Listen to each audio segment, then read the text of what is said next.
Ready? Start.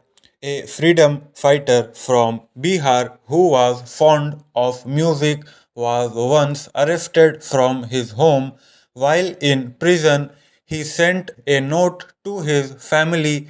The note, when censored by the prison authorities, was found to be highly seditious and conspiring against the British Raj.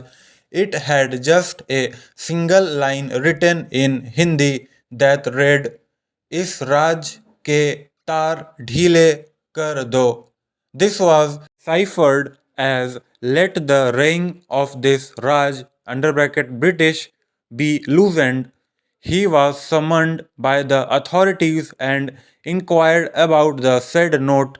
The imprisoned nationalist humbly replied that he was misunderstood and he merely wished to convey to his family to loosen the strings of his musical instrument Esraj, that he left midway while being arrested.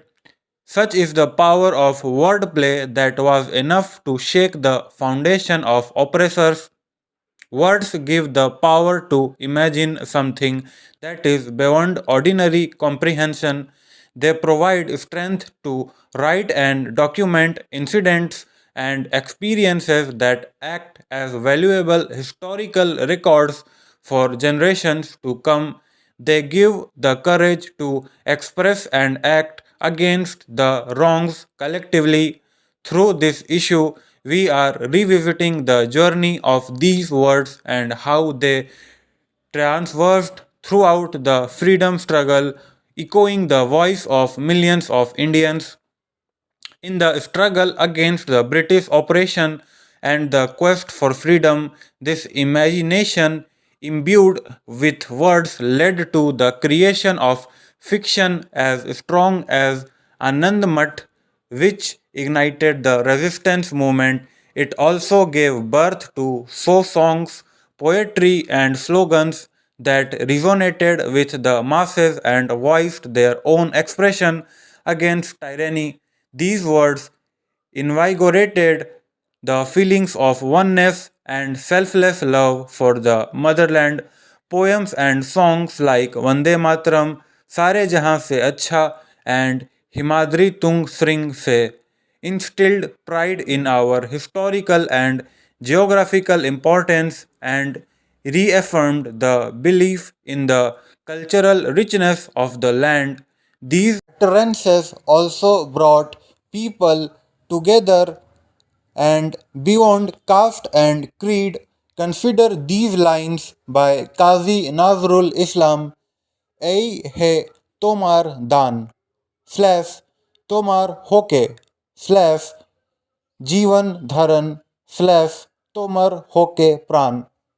These words also brought people together as illustrated in the lines quoted in Dr. Anuradha's piece, "Who is asking whether they are Hindus or Muslims slash, oh helmsman, please tell them those who are drawing are human beings, children of my mother." Unfortunately, there was so much happening around during this era that the truth of the times was stranger than the fiction.